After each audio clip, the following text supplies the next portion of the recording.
When the kids told me I needed to watch Idiocracy, I wasn't exactly expecting high art.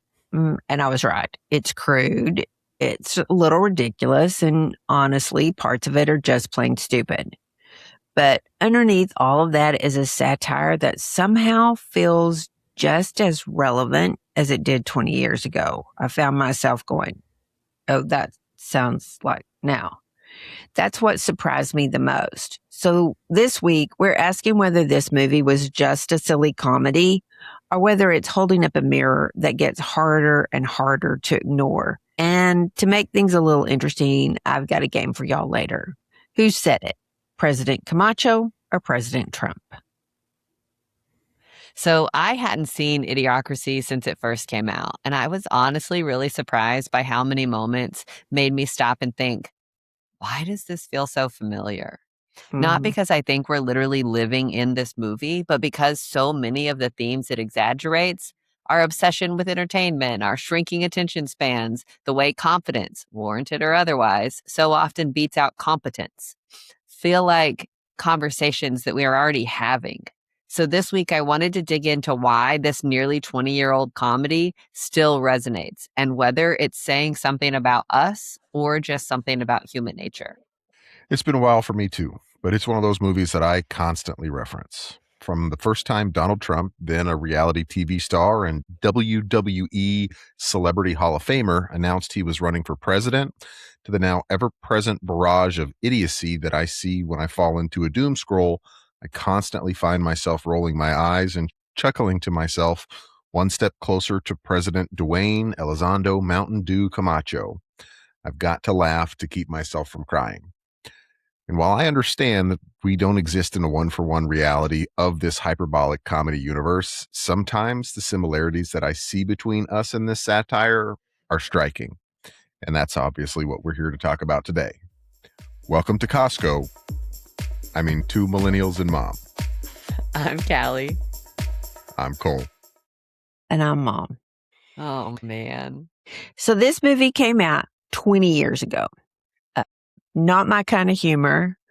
And yet the satire in it is, you just have to. And it's heavy-handed. When I read about it, it wasn't released. Like a genuine or normal release is about 600 theaters. Fox kept this one down to 130. And, there's discussion on why they did that. Was that because, advertisers like Starbucks and Costco would be offended, and so they didn't want to offend them? So it was like a $2.4 million movie to make, and in theater it made less than $500,000. But then it was released on DVD and came back with $9 million. Yeah, it kind of became this weird cult classic, and it changed the landscape, I feel like, in many ways as to how we looked at and talked about the future and technology and even politics. Yeah, I was in high school at the time. It was one that they told me, oh, you have to watch this. You have to watch it. And I did. And it was funny. It's dude humor, like Mom says. I started to say it's boy humor. And it's funny, but I mean, it's also kind of scary. When you look at it 20 years later and it still has some really relevant parts. More relevant parts. You're like, and I just have to say, I don't think Terry Crews ages at all. He still looks the same today as he did in this movie. Maya Rudolph was a young girl in this movie. So that was kind of fascinating too. Well, the other part of it that I found so fascinating, I hadn't seen it in 20 years and maybe not quite that long, but found myself as we're working through everyday life before we rewatched it recently, found myself going, oh my God, we're living in that movie. Oh my God, this is Idiocracy all over again. Oh my God, this is Idiocracy in real life. And then we rewatched it. And I would like to point out that Mom laughed on several occasions. And because all farts are funny. I knew it was coming. And B, there were several times where we looked at each other, she and I, we would look at each other and go, oh, that's so-and-so from this current administration. Oh, that's so-and-so from this current administration. And it certainly left me scratching my head going, oh my God, what are we going to do? Oh my God, this is such a mess that we're making for ourselves. Because it's 20 years and it's still relevant. But more than that, it's scary relevant. Mm-hmm. It's relevant, I feel like, for all of the wrong reasons, for reasons that we don't want it to be relevant. Yeah. We shouldn't want it to be relevant. You know, we had an episode here a while back talking about brawn over brains. And this movie does a really good job of illustrating how that is prioritized. Like at the very beginning when Joe, isn't that his name, right? Joe, Luke Wilson's character, when he crashes into Dax Shepard's apartment and Dax Shepard is his attorney and then just starts making fun of him and berating him as his attorney in the middle of the courtroom. I mean, it was more like a WWE match than it was any semblance of a court of law. Oh, he is a horrible lawyer. He blamed him for things. I think that was an understatement, but yes, he did. But I also think that it's kind of scary. Like you sit here and watch this movie and everything is televised and the movies that they're watching at the time that are winning Oscars are butts, like literally just a butt, like nothing else, just a butt. And the big showboating that Terry Crews's character as President Camacho does, and firing guns and looking like idiots. I think that in some ways, We're I think awesome. something like that. I think that we have turned politics into entertainment and have treated it as such. And I've said this before. I think that that is detrimental. I think that we've romanticized the idiocracy of it all instead of the weight that it really carries. And that's the part that worries me. Yeah, that is a scary part. But I just think that I hope I had this conversation with somebody the other day. I feel like, and Cole, you will not be helpful in this particular instance, but I feel like our world, the people around me are getting dumber and are getting harder to communicate with because of that. And that scares me a lot. And then you really see it played out in this movie that being a moron is just the norm. And so you have this regular, average, totally mediocre guy who is not intelligent at all in Joe, and all of a sudden he's the smartest person in the entire world. And he has no drive and doesn't want to be anything more than a librarian, and yet turns out to be the leader of the country and to do something that's pretty basic. So I want to follow that lead for a second. Are we getting dumber or are we just getting more self-absorbed? Yes. Yeah. And I think that we've talked about it in terms of people outsourcing critical thinking to AI or choosing to not do it in some ways. So I think that has made us dumber and continues to make us dumber. I think that, and that is so far beyond AI. That is autocorrect on your phone. You don't have to know how to spell words. Just get close enough and it'll figure it out. Or voice to text, things like that. We're certainly getting lazier. Yes, we're certainly getting lazier. And I think that the byproduct of that is a lack of intelligence because of that laziness. I think it's a lack of effort, not intelligence necessarily. And I think it's easy to perceive that as a lack of intelligence. Yeah. But I mean, I know some people that are really smart that do dumb things all the time, myself included. Me too. Yeah. And a lot of that is self-absorption. It's self-absorption. Obliviousness. it's busyness, it's not paying attention, which I think was a big piece of this movie. I mean, obviously they got forgotten. I mean, it was supposed to be a year-long experiment, and the head of the experiment goes down in a bad controversy, and they get forgotten. And I think that was a scary thing. That, to me, there was a moment there where you thought, how many of these secret government, tests are out there and may show up 500 years later. So I, I, I don't know. I mean, if you look at this, and they talked a lot about IQ, and they tested IQ, and I don't know that our IQs are that much lower today. I just think our application is a lot lower today. We just if you don't know how to utilize it, you never learn that. You never learn to put the square block not in the circle hole. Yeah. I think if you end up not learning how to put the square block in the round hole, that's a lack of intelligence to me. It could be. I think we're too close to intelligence for it to not be. I think that eventually, as this kind of pattern continues and proliferates, then, okay, fine, I can go with you that it's not a lack of intelligence, it's just laziness. But I think we're too close to intelligence now for that to be the case. We've tasted it. Whether or not you choose to utilize it or choose to improve it, sharpen your knife. I get what you're saying, but again, if you extrapolate like the trends that we're seeing now across 500 years, are those people still at fault? I don't guess I'm assigning fault to anybody. What do you Maybe mean? Who's at fault? Is it their fault for not knowing that the square block should go in the square hole?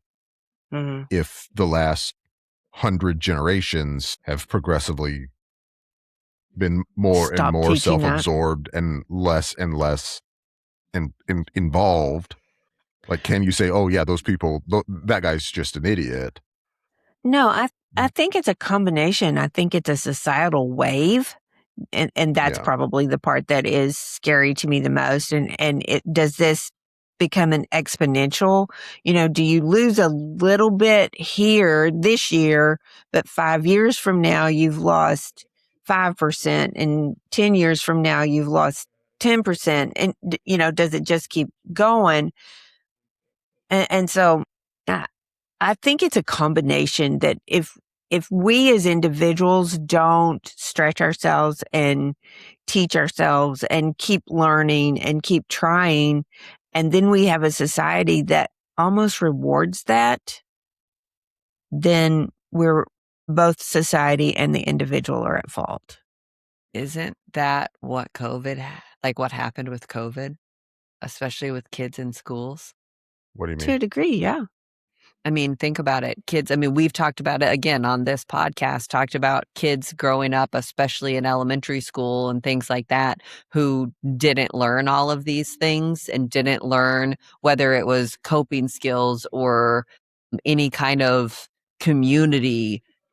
And the teachers specifically, as soon as they got quote unquote through that wave of COVID kids, were relieved because there was this sounds mean. There was a hopelessness there. Yeah, a downturn. Yeah. I think that's there was definitely a frustration there with that group of kids failed to learn a whole lot of things. And so there was definitely a frustration there. I don't know that it was But who does that speak ill of? Does that speak ill of the kids that they're now incapable of learning? Cole, I think it's a whole lot. I'm going to blame some parents for this, for not stepping up and going, no, this is the best that we have, and you're going to learn this. I think it's some of the teachers. I think it's some of the administration, both of the school and of the country. But I'm also going to say we hadn't done that in a long time. We didn't know how to deal with that massive of a pandemic. And we were literally learning on a daily basis of what to do and how to do it. Did we go too long? Were we too panicked? Did we not have preparation for that? Absolutely.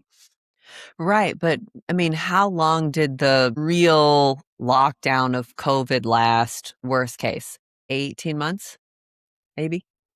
I mean, that kind of quote unquote class of kids that we're talking about here, and I'm sorry to get on a COVID tangent, but I think it's relevant. That class of kids that was out of school for 18 months, 24 months, that will forever impact the way that they learn and the way that they're It viewed could. by society. It is. We're seeing that happen.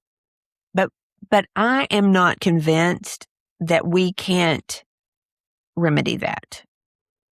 But are we? And that's the question. Are we and can we are different. Yes. Exactly. And so Exactly. that's exactly my point. So if you had 24 months, 2 years of downturn, as you so eloquently put it, what happens if we continue? I mean, and maybe right now the pace is slower than a total and complete shutdown, so that downturn is less steep. But if we do this for the next 10 years, where does that put us as a society? You know what I mean? Where does that put us after 100 years? I mean, the trajectory is still very much in question. And I think Sure. that I mean, you're right. I think that to place blame on anybody and everybody in those instances is accurate and fair.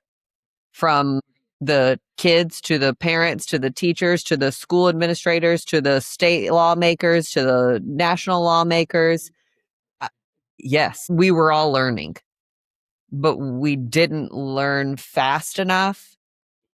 How are we going to start learning fast enough now? Why is this any different? It just prolongs the same outcome, I feel like. God, that sounds like such a pessimistic view, and you guys know that's not my jam, but like this is something that I worry about. And you can call it not a lack of intelligence, but I think that with social media and doom scrolling and chaos in our lawmakers at every single level and the division that we have sowed amongst our neighbors and communities, can we reverse this? Can we remedy this? Yes, we can if we want to. Do we want to? We just have to do it. Callie, want to. Yeah. But broader society has to make that determination for itself. Mm-hmm. I was having a conversation earlier this week, and somebody was talking to me about they'd built a house and they're my age, and they said something about, well, you know, COVID just really, we're still feeling the effects of COVID. And in my mind, I literally thought, that was 6 years ago. Why are we still basing everything that we're doing today on this what goes happened back to 6 years ago? accountability, it sounds like. In this specific example goes back to accountability, it sounds like to me.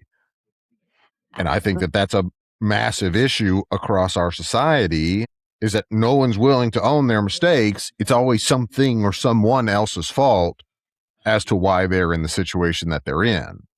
Which is my And I fear. understand that there are situations that you can be put in by someone else.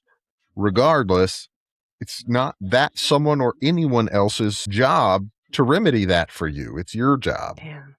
Right. But I mean, at what point do we as a society start stepping up to say, we gotta actually do the legwork here? We gotta stop blaming other factors and start doing a better job at holding ourselves accountable and holding each other accountable and actually start making a push to rectify the situation that we're in. When we start trying to water our crops with Gatorade, we might be too long gone. Yeah. I hate that answer. I don't think it's wrong. But also, can you not see that happening. Maybe it's not I mean, Gatorade, I but don't think we're there the whole yet. story, I mean, I cannot tell you how many articles I've seen this week about peptides. Are they good for you? Are they not? The FDA's looking at them. We're going to do this. The peptides can do this, but don't use those. But hey, you should use these. And oh, the influencers are telling you this. So yeah, I can see that Yeah. happening. And the logic that goes along with it, you know, the salt that was in, what was it called? Brondo. Rondo. It's got the electrolytes plants crave.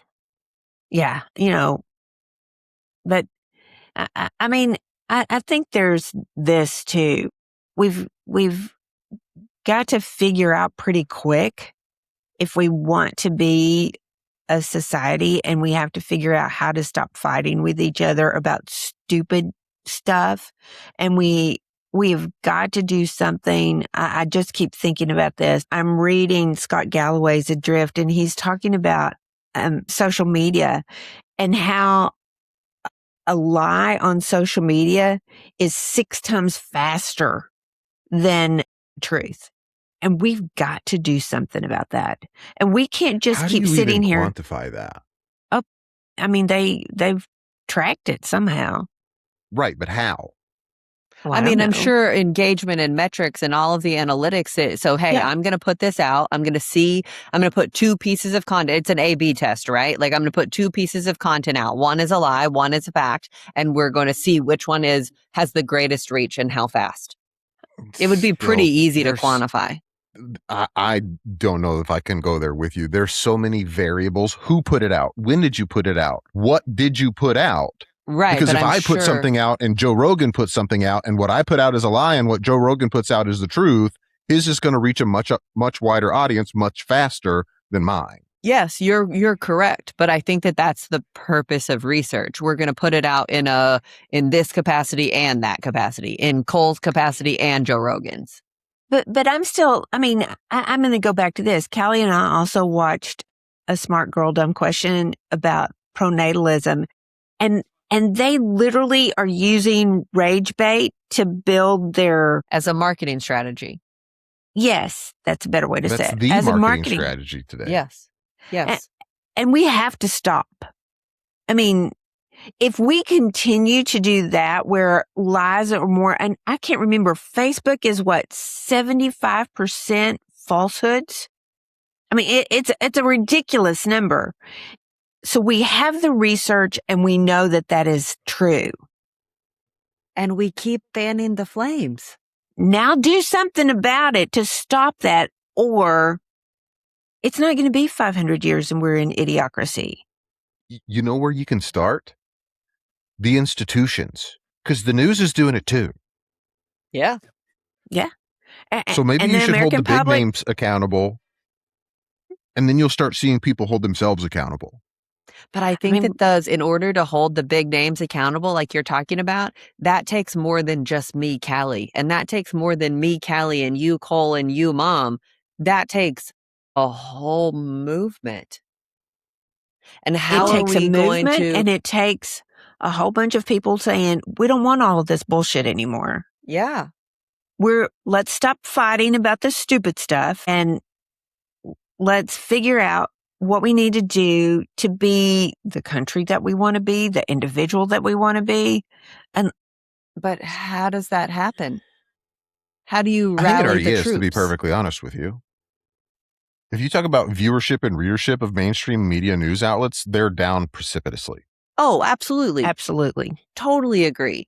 But Cole, I mean, I think that independent candidates is a perfect example of this. You have 2 major parties that you and I have both sat here and complained about on many an occasion, right?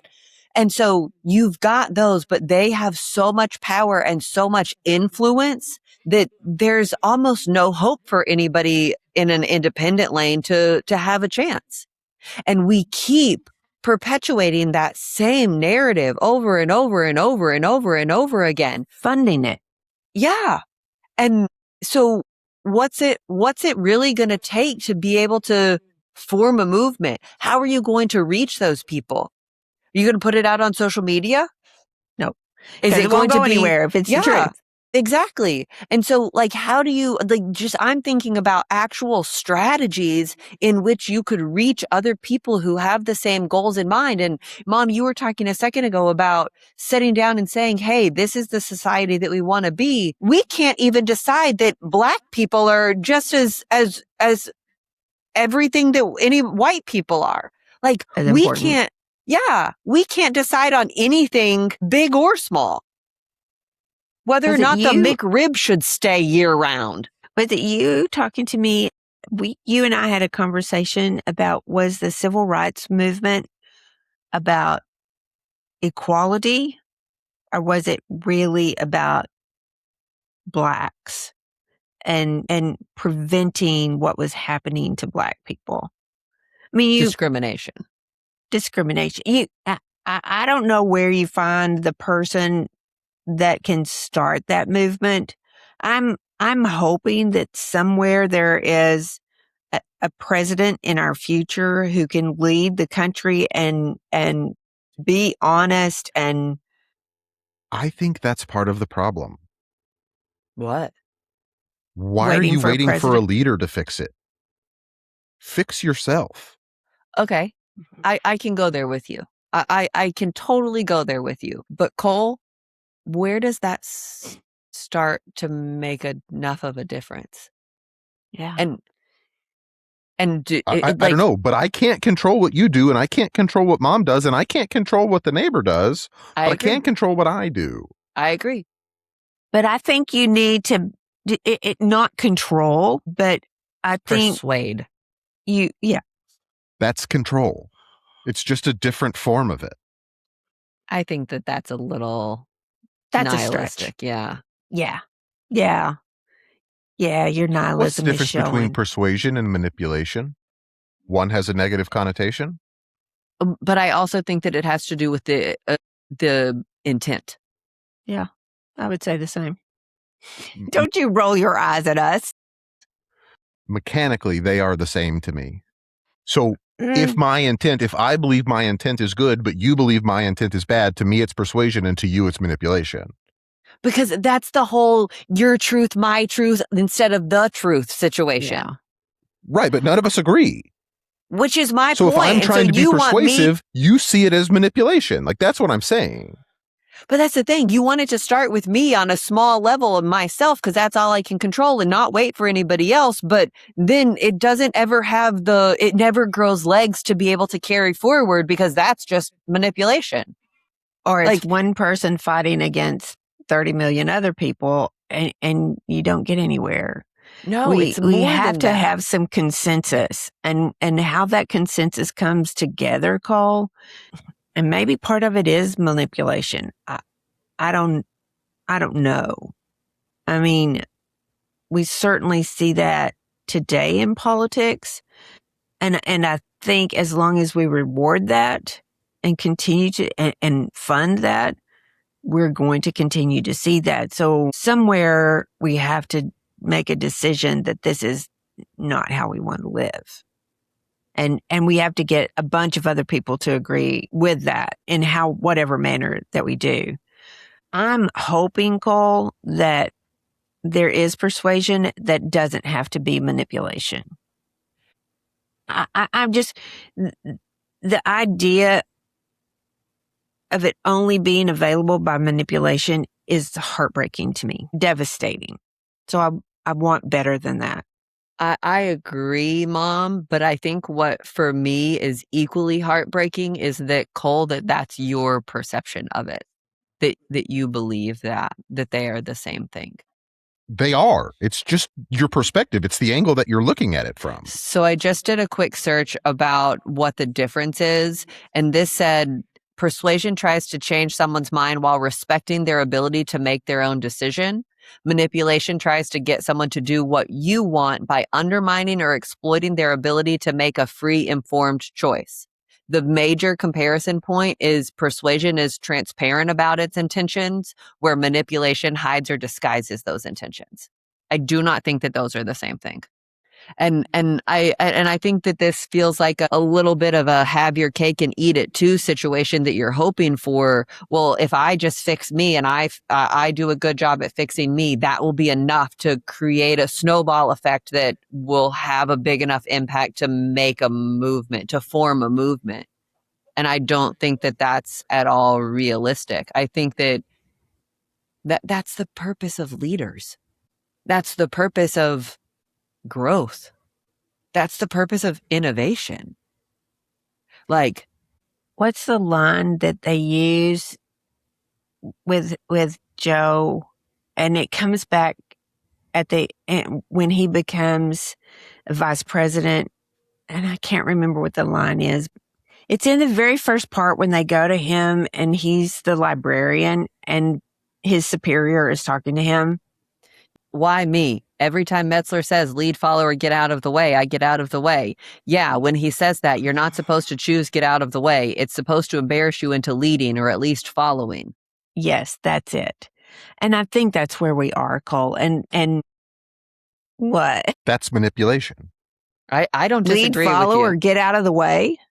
It's supposed to embarrass you into either leading or at least following. I would agree that is manipulation. I was thinking it was initiative. But I think because it's perspective.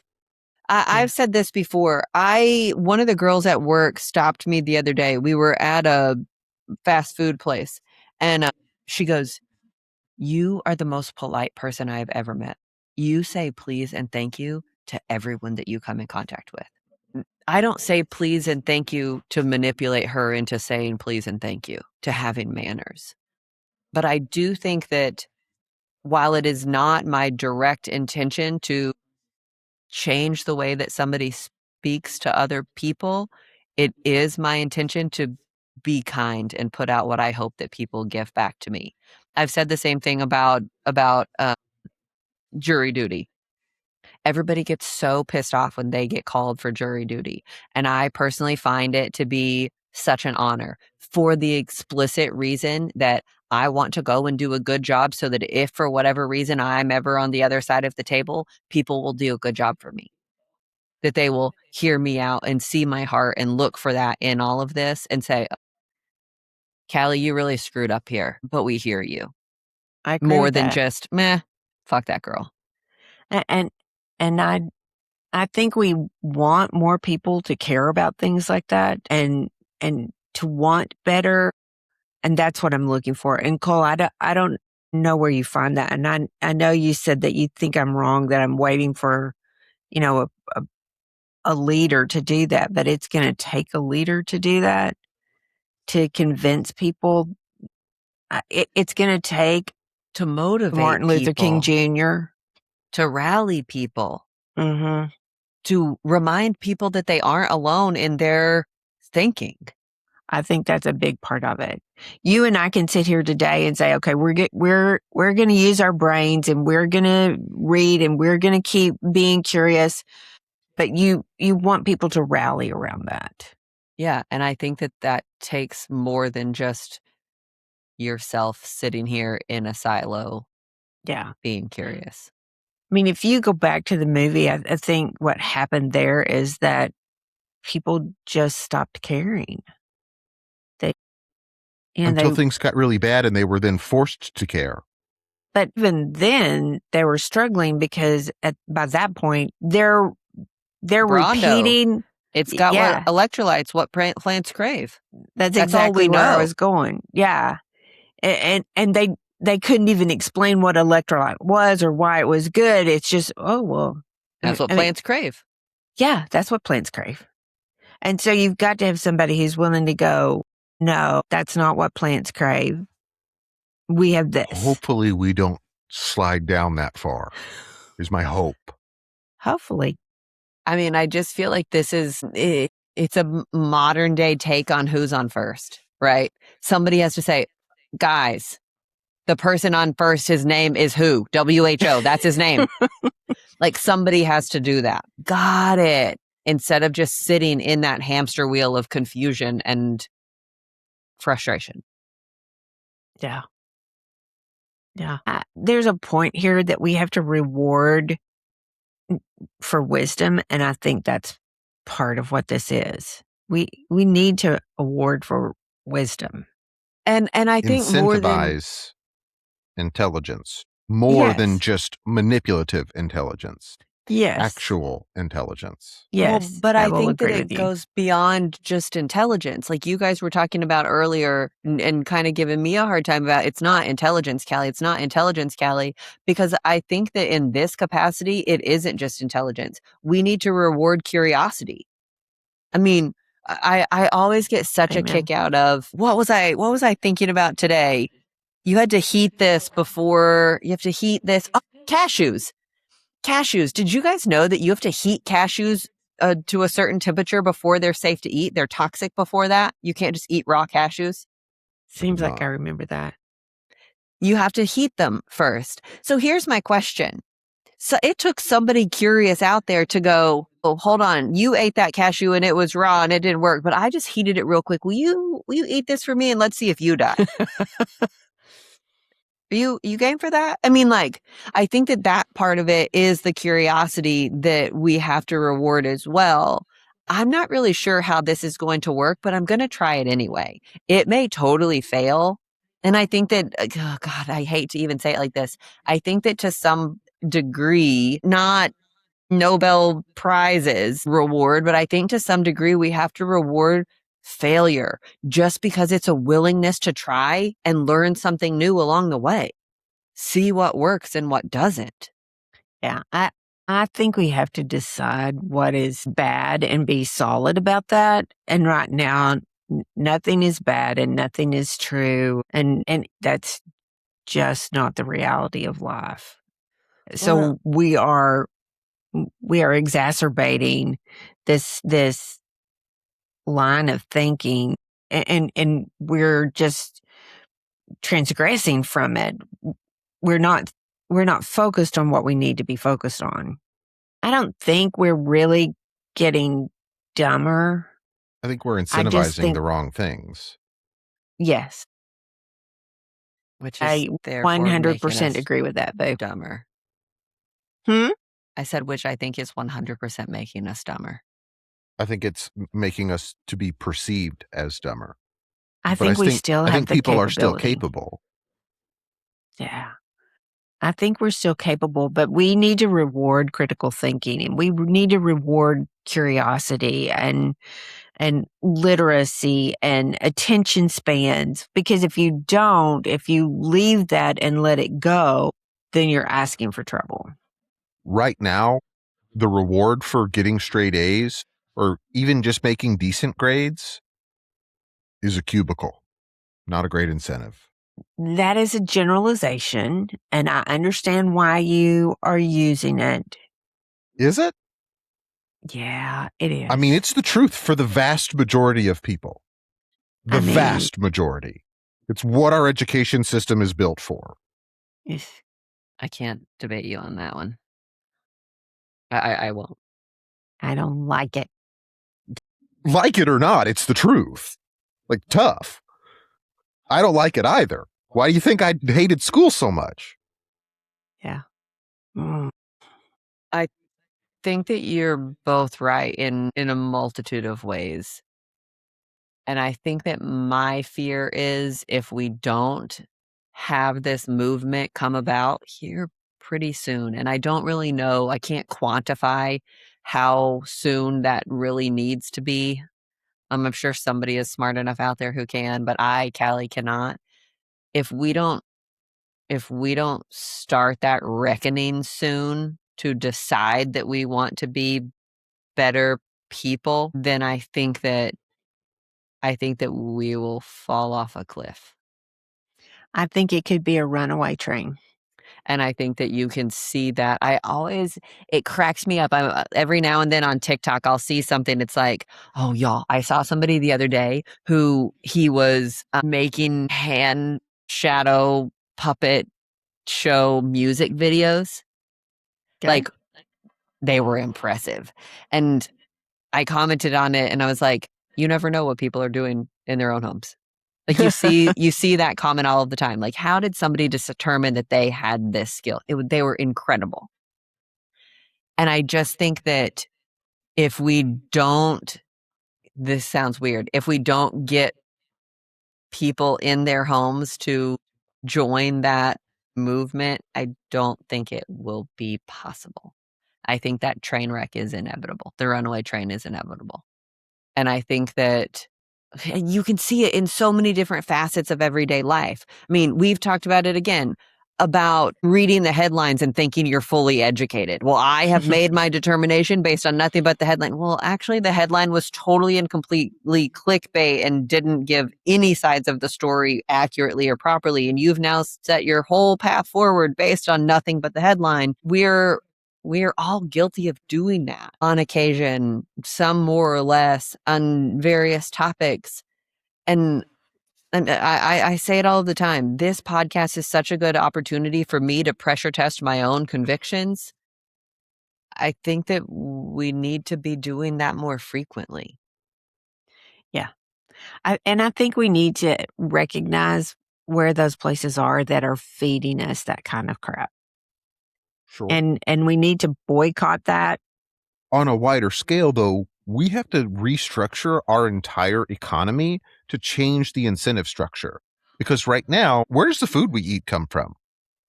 Where does the information that we get come from? Yeah. It comes from people like us who work in factories, who work in offices, who generate all of this. And the only real incentive is money. So you have to change the incentive structure. You have to say, okay, these companies need to be rewarded for their innovation, not with pure profit. There has to, and I don't know what that new incentive is. Is it the innovation itself? Is it the result of that innovation itself? I don't know how to do that. But Yeah. like, you have to change the incentive structure to change the trajectory. I totally and completely agree with you. And I think that I think that you are absolutely right. And that leads us into this next little piece of this discussion.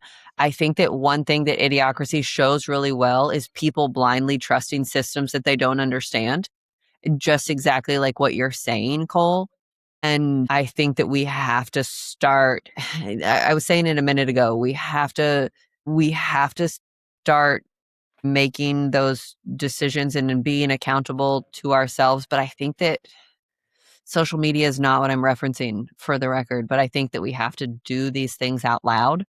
We have to pressure test those convictions out loud, because when we don't, that puts us in our own little silos. So I can sit here and be wrong all by myself all day long, never Yeah. have a clue. And when you say it out loud, I've said this to so many people. When you start putting your shit on the internet, I really don't want to look like an idiot. So I have to be better informed. I have to pay more attention. I have to do more research. I have to educate myself more, because I don't really want to look like a moron on the internet. And so I think that, I mean, I'm really proud of us with what we were doing with this podcast, even just on a personal level for the three of us, because we've chosen to stop blindly trusting these systems. Well, I don't really know how taxes work and how government debt works, so I'm just going to keep paying my taxes and hope that someday it works itself out. No, we dig in and we start educating ourselves, saying, huh? Wait, why? And the moment that we start digging in and educating ourselves, the moment that we have a more informed, not even an informed, but a more informed opinion on these things, we can start raising the flag, even just amongst ourselves in my little silo over here, that says, hold on a minute.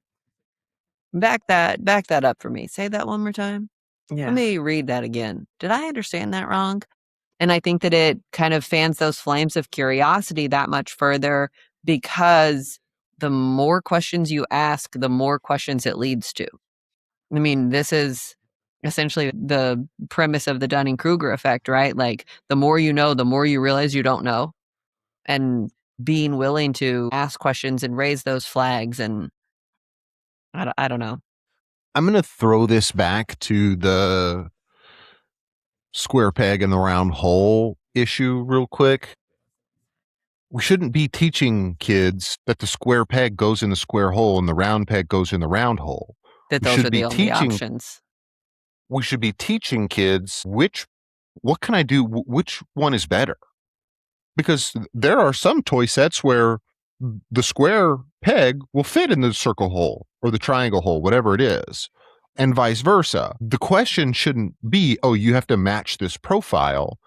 The question should be, how do you do it the best, or how do you do it better? I agree with And we that. have to teach people to look for those, to ask those questions. This is just the way I've always done it. This is the way I was taught to do it. It's like, okay, I was taught to do it this way, but can I look at this and determine that there's a way to do it better? That's what we have to teach people to do, which means we have to do it ourselves. Well, and I think that is when, Cole, you get out of the mentality of farming people for cubicles. Exactly. Holy cow, Cole, we're agreeing with you. It took long enough. But I think that comes back to getting people not to blindly trust the system, to ask the questions, to learn how to think for yourself, to figure out, hey, this square will go in that round hole, but what does that mean? And what does that mean with the spaces that are around that? And is it only this hole or is it that hole too? And what advantage do I get? I mean, it's teaching people to think and not just to blindly trust. Not just put the square peg in the square hole. Exactly. Because that's what you're supposed to do. Yeah. Well, and I think that we have to do that at all levels, not only with ourselves, me sitting here putting it in the square peg in the square hole, but questioning somebody who's saying that. And I think that, again, that comes from all levels. Mom, I love you. You know this, but everything that you've ever said to me isn't true or accurate or right. There have been times where you've been wrong. I know, you're shocked, but it happens. Very few, I'm sure. How dare you? But I think that again, at every level, it's questioning yourself. It's questioning the people around you. It's questioning your parents. It's questioning your friends. It's questioning your leaders. It's questioning your teachers, because I think that you have to. You can't blindly trust anybody. You have to start rewarding that early. These young generations in school, that has to be the incentive structure. That is what needs to be rewarded. Why does 2 + 2 = 4? Right. I don't have a good answer for you, Callie, but the answer I have for you is because it does. That's bullshit. That was said to me, by the way. It's very hard to explain. I can tell you why 2 + 2 = 4. It's because this is 4, this is 2. Another 2 gives you 4. But on a recent podcast, you talked to us about that not always working that way. So don't make me pull the tape. It's hard. But as what you were saying, Callie, I was thinking, as you so rudely said that I had not always told you the truth, that sometimes it was good for me, but 20 years later, it wasn't the right thing for you. Because everything changes. And you've got to, and if you're not thinking about it and you're not using your brain about that to look at that and consider that, then we end up in idiocracy. But again, I think that comes at so many different levels. You cannot sit here and say, oh, well, they said it on Instagram and they have X million followers, so that makes it truth. Yeah. No. Go try it. Go fail. Yeah. Go be okay with that. Go check it learn. Out. Yeah. And I think that we've got to get over this whole confidence equals competence thing. They are not the same thing. Those are snake oil salesmen. Right. Right. I mean, oh, Cole, that's such a good point. We don't talk about snake oil salesmen the way that I think that y'all's generation did, Mom. And maybe we should. It was a little bit before my time. Snake oil salesman. Okay. A little bit before my time. Sorry, I didn't mean to 50, put 60, you in the wrong 70 years category. Before my point is the same. We need to, as a society, be calling those people out for what they really are rather than just blindly following them. Yeah. Who deserves your trust? I think people have to earn it. Respect is earned, right? Well, yeah. I think trust has to be too. A point here is outsourcing our thinking.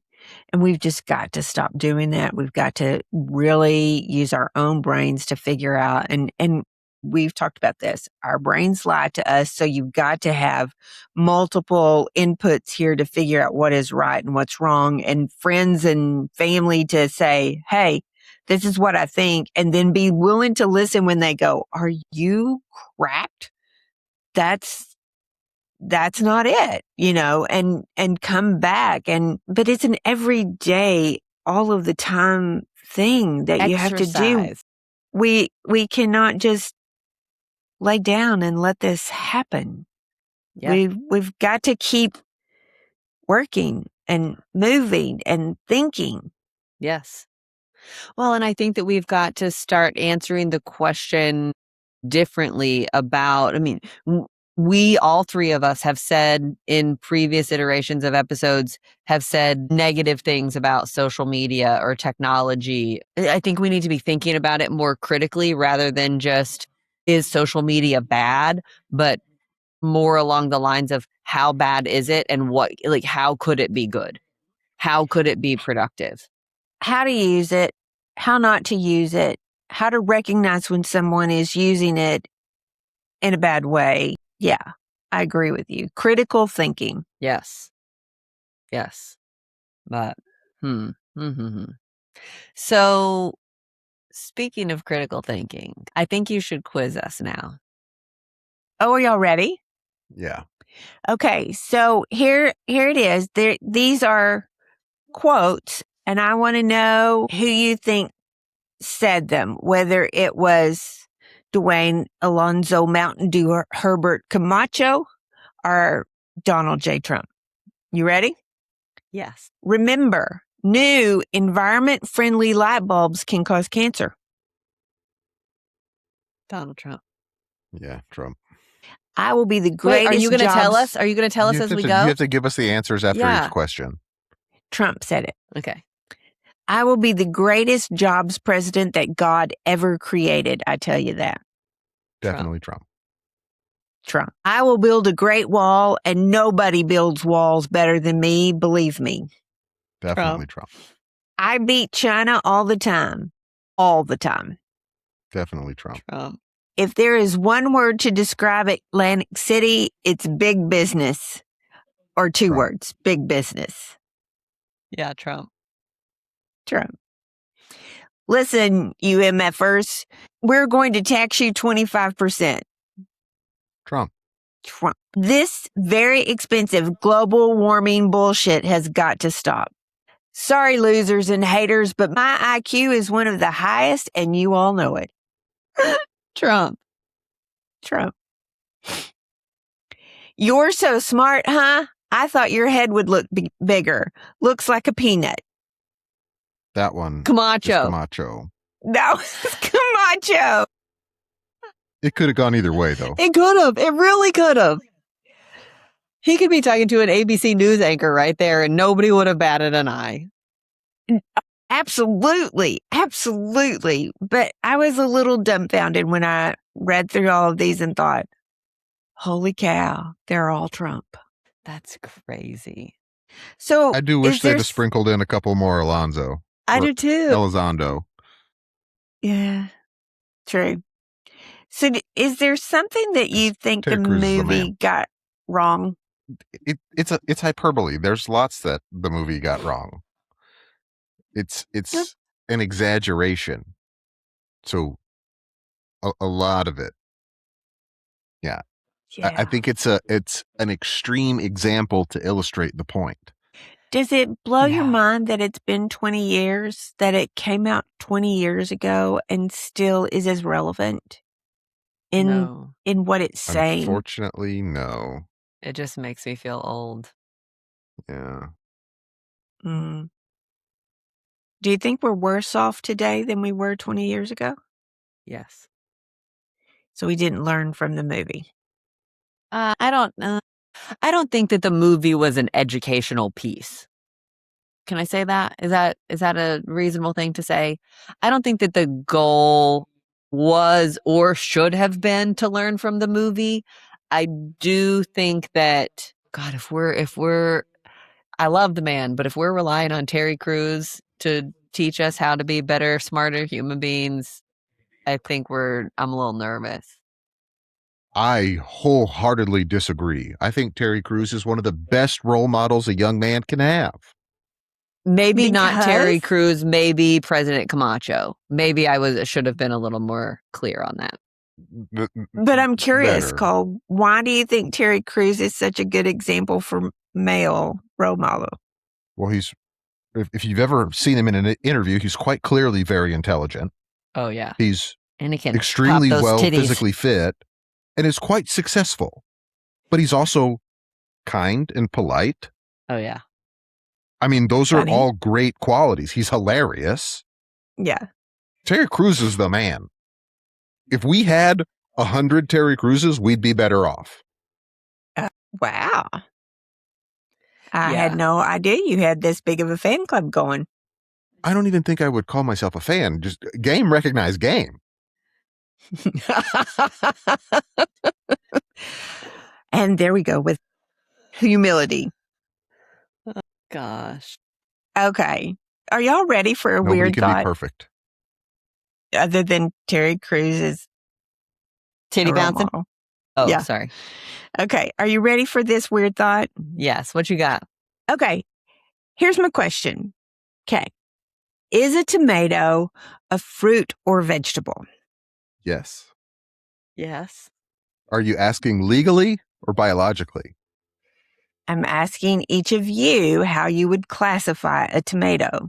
I have always been depends. told that tomatoes are fruits because they have seeds. Who is asking? That's the right answer, really, technically. In 1893, due to some tariffs that were put on for imported vegetables, it literally went to the Supreme Court. And the Supreme Court determined that while, yes, biologically, a tomato is a fruit, legally, they declared it a vegetable to collect the tariffs. It's all about the money, honey. I mean, seriously, that's pretty stinking funny. 1893. No wonder people are so confused on whether it's a fruit or vegetable. Although I Because it am depends on how you're asking. rather interested. Where were we importing tomatoes from? I don't know the answer. The to that Caribbean. question. Okay. Oh, was it? Yeah, I was about to say, because they're native to here. And you know what? I asked myself that question, but I didn't go look to see where the answer was because I was curious why we were importing tomatoes when the best ones are grown in your garden here. Yeah. But I didn't actually know this. I learned this in the last couple of weeks. People think of tomato and they think, oh, Italian. There weren't tomatoes in Italy until after Christopher Columbus. so marinara sauce came after Columbus? Must Correct. Wow. Because tomatoes Yes. are native to the Americas. So all those food we think are Italian Well, they're couldn't not be any less Italian. I don't know. Sounds like could be Mexican food to me. all At least right. partially. So, but Good hold on. The logic here, because tomatoes are usually eaten with the main course of dinner rather than as a dessert, the court declared them vegetables in everyday life, legally overriding their scientific classification. Yeah. See, it didn't start with us. This is Yeah. this is 100 plus 130 years ago. Yeah. 1893. Golly. That was That's a funny so story to crazy. come up with. Okay, who's got my good news story? I've got your good news story. We saw a clip this week of a young man in a costume, and with a great costume comes great responsibility, and he very much lived up to it. A college kid, Christopher Hellenthal in Arkansas, was captured on a traffic camera. He was parked at the front at a red light, waiting for the light to change. And while he's waiting, a man rolled out into the crosswalk in his wheelchair and was quite clearly struggling. It just so happened that Chris was in costume as Spider-Man. I think he works at a trampoline park, I think. Mm-hmm. Yeah, so he was still in costume, mask and all, allegedly, jumps out of his Jeep, runs to help the guy, pushes him across the crosswalk, because that's what heroes do. They help people. So that was our good news story for the week. It was pretty cool. We'll link the video down in the description for you. It's a cute little story, just that you got a 20-year-old kid who just hops out of his car to do a good deed. To do a good deed. I hope that inspires someone else to do a good deed themselves. In costume Whether or not. you got your Spider-Man costume on or not. Yeah. You don't need spandex to help. Yeah. Maybe it's more fun that way. Oh, certainly. Not a requirement. Just a suggestion. I love you guys. I love you too. Love you.